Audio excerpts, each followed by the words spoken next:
ආයිබෝවන් සුබ දවසක් වේවා. SL exams tutorials අපි ඔන්න අදත් ආව ඔයගොල්ලන්ට වටිනා වීඩියෝ එකක් අරගෙන අපි අද දවසේ ඔයාලට කියා දෙන්න හදන්නේ විභාගයක් ලියන්න ඉන්න කෙනෙක් අනිවාර්යයෙන්ම කරන්න ඕනේ වැදගත්ම දෙයක් මේ දේ කළොත් ඔයාලා සාමාන්‍ය විදිහට දැන් ඉන්න මට්ටමින් විභාගය ලියලා ගන්න ඉන්න ප්‍රතිඵලයට වඩා ලකුණු කිහිපයක් සමහර විට ලකුණු 5ක් 10ක් 15ක් 20ක් වැඩි කරගන්න පුළුවන්. ඔයාලා දන්නවා ඕනම විභාගයක past papers කියලා જાතියක් තියෙනවා. සිංහලෙන් කිව්වොත් පසුගිය විභාග ප්‍රශ්න පත්‍ර. එතකොට අපි විභාගයක් ලියනකොට වර්තමානයේ අපිට වැදගත් වෙනවා ඊට කලින් තිබුණ විභාගවල මොනවද ආපු ප්‍රශ්න කියන කාරණාව. හැබැයි ඒක අපි සැලසුමක් ඇතුව ක්‍රමානුකූලව අවබෝධාත්මකව ඒ ප්‍රශ්න ආපු ක්‍රමවේදය හොයාගෙන විභාග ප්‍රශ්න පත්‍රවලදී කොයිතරම් දුරකට අපේ විවිධ විෂයන් තුල එක් එක් පාඩම් කොටස් වලින් මොන විදිහේ ලකුණු ප්‍රමාණයන් දෙන්න මේ පසුගිය ප්‍රශ්න පත්‍රවල කටයුතු කරලා තියෙනවද කියන කාරණාව අවබෝධ කරගත්තොත් අපිට පුළුවන් අපි මේ අවුරුද්දේ ලියන විභාගයේදී අපේ විභාග ප්‍රශ්න පත්‍රය මොන විදිහට මොන පාඩම් වලින් සැකසෙයිද කියන දේ ගැන යම්කිසි උපකල්පනයකට ගිහිල්ලා අපිට අවශ්‍ය කරන ලකුණු ප්‍රමාණයන් වෙනුවෙන් අපිට තෝරාගත් විෂය ශාස්ත්‍රයන් ඔස්සේ වැඩිදුර අධ්‍යයන කටයුතු කරලා ඉතාමත්ම පහසුවෙන් අපිට අමාරු විෂය කොටස් පාඩම් කොටස් අපිට අත ඇරලා උනත් විශිෂ්ට ජයග්‍රහණයක් කරා යන්න හැකි වෙනවා. ඒ නිසා අපි බලමු කොහොමද past papers පාවිච්චි කරලා අපේ විභාගයේ සාර්ථක ප්‍රතිඵලයක් කරා අපි රැගෙන යන්නේ කොහොමද කියලා.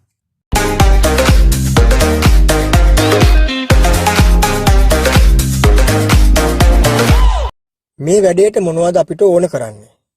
අංක 1 අපිට අවශ්‍ය කරනවා පසුගිය අවුරුදු 10ක විභාග ප්‍රශ්න පත්‍ර. ඔයා ලියන විභාගයේ පසුගිය අවුරුදු 10ක තියලා නැත්නම් තියෙන ටික ගන්න. පසුගිය අවුරුදු 10කට වඩා තියෙනවා නම් 10ක් ගත්තාම ඇති. ඊට වඩා ගන්න පුළුවන් නම් තවත් හොඳයි. එතකොට කොහොමද ඔයාලා පසුගිය ප්‍රශ්න පත්‍ර හොයාගන්නේ? ඔයාලා ගාව දැනටමත් තියෙනවා නම් ප්‍රශ්නයක් නැහැ. නමුත් ඔයාලා ගාව නැත්නම් ඔයාලට ලේසිම ක්‍රමේ තමයි කවුද පසුගිය වතාවත් වල මේ විභාගයේ ලිව්වේ කියලා හොයලා බලලා එයාලා එකතු කරගෙන තියෙන විභාග ප්‍රශ්න පත්‍ර ඉල්ල ගන්න පුළුවන්. ඊට අමතරව ඔයාලට පුළුවන් පුස්තකාලයක් පාවිච්චි කරන්න. පුස්තකාලයක සමහර වෙලාවල් වලදී පසුගිය විභාග ප්‍රශ්න පත්‍ර තියෙන්න පුළුවන්. එහෙම නැත්නම් අන්තර්ජාලයේ හොයලා බලන්න පුළුවන්. පසුගිය විභාග ප්‍රශ්න පත්‍ර හොයාගන්න පුළුවන්ද කියලා. සමාජ ජාල වෙබ් අඩවිවල ගෲප් තියෙනවා. ඒවැ සමහර වෙලාවල් වලට මේ මාසය ආවෙනවා. කවගෙන් හරි ඉල්ලන්න පුළුවන් ගෲප් එකේ කමෙන්ට් එකක් දාලා සමහර වෙලාවට ඔයාට අවශ්‍යතාවය ඉටු කරගන්න හැකි වෙයි. පන්ති කරන ගුරුවරු ළඟ පසුගිය ප්‍රශ්න පත්‍ර තියෙන්න පුළුවන්. ඒ කොතනකින් හරි ඔයාට පුළුවන් පසුගිය ප්‍රශ්න පත්‍ර ටික හොයාගන්න. එතකොට ඔයා ලියන විභාගයට විෂයන් 10ක් තියෙනවද? විෂයන් 3ක් තියෙනවද? එක විෂයයිද තියෙන්නේ? දෙකයිද? ප්‍රශ්නයක් නැහැ. ඔයා ලියන විභාගයේ විෂයන් අනුව ඒ හැම විෂයකටම අදාළව පසුගිය විභාග ප්‍රශ්න පත්‍ර මේ විදිහට හොයාගන්න. ඊළඟට ඔයා කරන්න ඕනේ ඔයාගේ විභාගයේ එක් එක් විෂයන් වලට අදාළ විෂය නිර්දේශ එහෙම නැත්නම් විභාගයට ප්‍රශ්න අහන ශාස්ත්‍ර මොනවද කියලා ඔයා අවබෝධයක් ගන්න ඕනේ. එතකොට ඒකත් ඔයාට අර අපි කලින් කියපු විදිහටම කුමන හෝ ක්‍රමවේදයක් පාවිච්චි කරලා හොයාගන්න පුළුවන්. විෂය නිර්දේශයක් නැති විෂයන් තියෙනවා සමහර ඒවා. සාමාන්‍ය දැනුම, IQ, එහෙම නැත්නම් අභියෝගතාවය, බුද්ධි පරීක්ෂණය මේ වගේ විෂයන් වලට සමහර වෙලාවල් වලට විෂය නිර්දේශයක් හැටියට නැති වුණාට පසුගිය විභාග ප්‍රශ්න පත්‍ර සහ ආදර්ශ විභාග ප්‍රශ්න පත්‍ර බැලුවාම හොයාගන්න පුළුවන් මොන වගේ ආකෘති වලින් මොන ශාස්ත්‍ර වලින්ද විභාගයට ප්‍රශ්න අහන්නේ කියලා. ඔයාගේ විභාගයට අදාළ එක් විෂයන් වලින් විභාගයට ප්‍රශ්නයද පාඩම් මොනවද කියන දේ ගැන ඔයාලා අවබෝධයක් ඇති කරගත්තා. තොරතුරු එකතු කරගත්තා. එහෙනම් දැන් මේ වැඩ දෙක සම්පූර්ණ කරගත්තට පස්සේ තමයි අපි අද මේ වීඩියෝ එකෙන් කියා දෙන වැඩේට ඔයාලා යන්න ඕනි.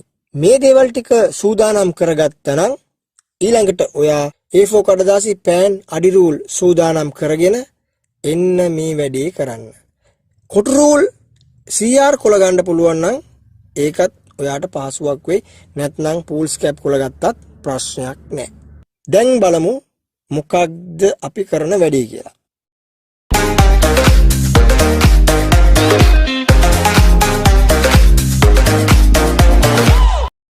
මුලින්ම ඔයාගේ කොලේ ඉහළින්ම ලියන්න විෂය මේ විදිහට විෂය මොකක්ද කියලා ලියන්න හිස්තනක් තියාගන්න. ඊළඟට අපි මොකක්ද කරන්න කියලා බලමු. මෙන්න මේ විදිහට chart එකක් ගහගන්න ඕනේ. එතකොට මේ chart එකේ ඔයාලට පේනවා තීරු 12ක් මම මේකේ ගහලා තිනවා. පළවෙනි තීරුව කුඩාවට, දෙවෙනි තීරුව ටිකක් පළල වැඩි වෙන්න අරන් තිනවා. ඊළඟට ඉතුරු තීරු 10ම එක සමාන වෙන්න විදිහට අරන් තිනවා. ඒ වගේම ඊළඟට මේ පළලින් වැඩි තීරුවේ පාඩම කියලා ලියා ගන්න. ඒ වගේම අර ඒ තීරුවට දකුණු පැත්තේ තියෙන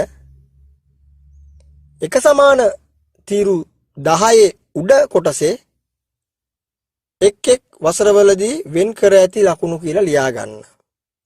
දැන් බලමු ඊළඟට මෙන්න මේ අවුරුදු ටික දැන් අපි මෙතන සටහන් කරනවා. ආසන්නතම පසුගිය වසර 2020.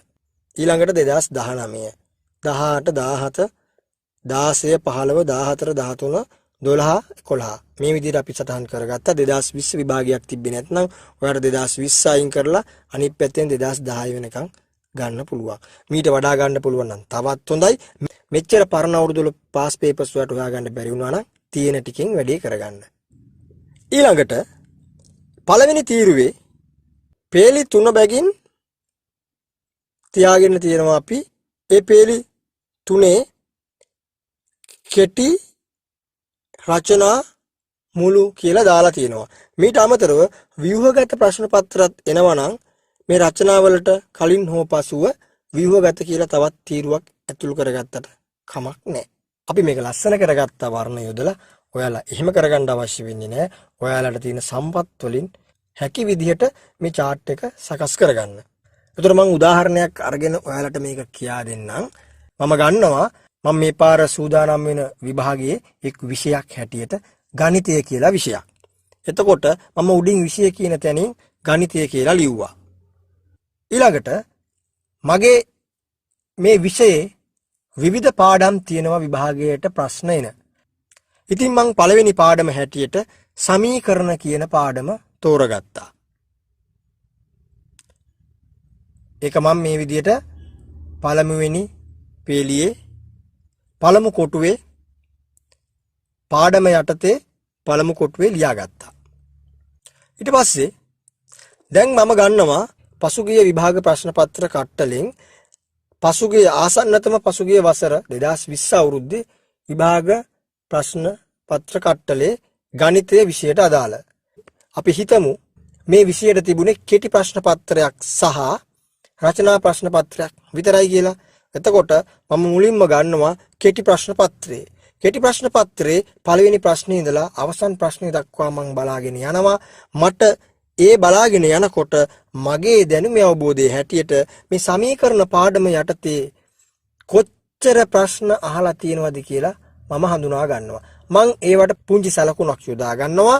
ඊට පස්සේ මම බලනවා එකතු කරලා ඒ එක් එක් ගැටළු වලට ලබා දුන්නු ලකුණු අනුව මේ සමීකරණ පාඩම යටතේ 2020 කෙටි ප්‍රශ්න පත්‍රයේ ලකුණු කීයක් වෙන් කරලා තියෙනවද කියලා ඒ ප්‍රශ්න වලට දෙන ලකුණු ටික එකතු කරලා අරගෙන මම ඒක ලියනවා මේ 2020 තීරුවේ උඩම කොටුවේ කෙටි ප්‍රශ්න කියන කෙටි කියන වචනයට ඉදිරියෙන්. ඊට පස්සේ මම බලනවා මේ ගණිතයේ විෂයේ දෙවෙනි ප්‍රශ්න පත්‍රය අරගෙන ඒ ප්‍රශ්න පත්‍රයේ මුල සිට අග දක්වා ප්‍රශ්න ටික බලලා මොනවද මේ සමීකරණ පාඩමට අදාළව දීලා තියෙන ප්‍රශ්න කියලා බලලා ඒ ප්‍රශ්න වලට ලකුණු කීයක් වෙන් කරලා තියෙනවද කියලා බලලා ඒ ලකුණු ටික එකතු කරලා මම මෙතන ලියා ගන්නවා. එතකොට 2020 ගණිතය ප්‍රශ්න පත්‍රයේ සමීකරණ කියන පාඩමින් කෙටි ප්‍රශ්න වලින් ලකුණු 2කුත් රචනා ප්‍රශ්න වලට ලකුණු 8කුත් විභාගයේදී වෙන් කරලා තියෙනවා. ඒ කියන්නේ සමීකරණ පාඩම යටතේ 2020 අවුරුද්දේදී ලකුණු 10ක් විභාගයට වෙන් කරලා තියෙනවා. මේ විදිහට මම 2019 අවුරුද්දත් බලනවා. එතකොට කෙටි ප්‍රශ්න වලට ලකුණු 3ක් ලැබිලා තියෙනවා. රචනා ප්‍රශ්න වලට ලකුණු 8ක් ලැබිලා තියෙනවා. ඒ අනුව ලකුණු 11ක් 2019 අවුරුද්දේ සමීකරණ පාඩමට වෙන් වෙලා තියෙනවා ප්‍රශ්න පත්‍රවල. ඊට පස්සේ 2018 අවුරුද්ද බලනකොට කෙටි ප්‍රශ්න පත්‍ර වලට ලකුණු 3ක් වෙන් කරලා තියෙනවා. රචනා ප්‍රශ්න පත්‍ර වලට ලකුණු 6ක් වෙන් කරලා තියෙනවා. ඔක්කොම ලකුණු 9ක් වෙන් කරලා තියෙනවා. මේ විදිහට 2017, 2016, 15, 14, 13, 12, 11 බැලුවාම විවිධ ආකාර වලින් ලකුණු ලබා දීලා තියෙන බව අපිට පේනවා. මේ ලකුණු අතර පරාසයක් හැටියට අපිට ගන්න පුළුවන් අඩුවෙන්ම ලකුණු දීලා තියෙන අවුරුදු කීපයක් ලකුණු 8 ගානේ. ඒ වගේම වැඩිම ලකුණු දීලා තියෙනවා අවුරුදු කීපයක් ලකුණු 11 ගානේ. ඒ කියන්නේ ලකුණු 8ත් 11ත් අතර ලකුණු ප්‍රමාණයක් පසුගිය අවුරුදු 10ෙම සමීකරණ පාඩම වෙනුවෙන් විභාග ප්‍රශ්න පත්‍රයේ වෙන් වෙලා තියෙනවා. එහෙනම් ඔයාට මේ ආකාරයට අනෙකුත් පාඩම් ටිකටත් මේ ගණිතීය විෂය යටතේ ඔයාට ලකුණු කොහොමද වෙන් වෙලා තියෙන්නේ කියන දේ සටහන් කරගන්න පුළුවන් මේ ආකෘතියෙන්. ඊට පස්සේ ඔයා තවත් විෂයකට යන්න විෂයන් සියල්ලම මේ විදිහට සටහන් කරගන්න.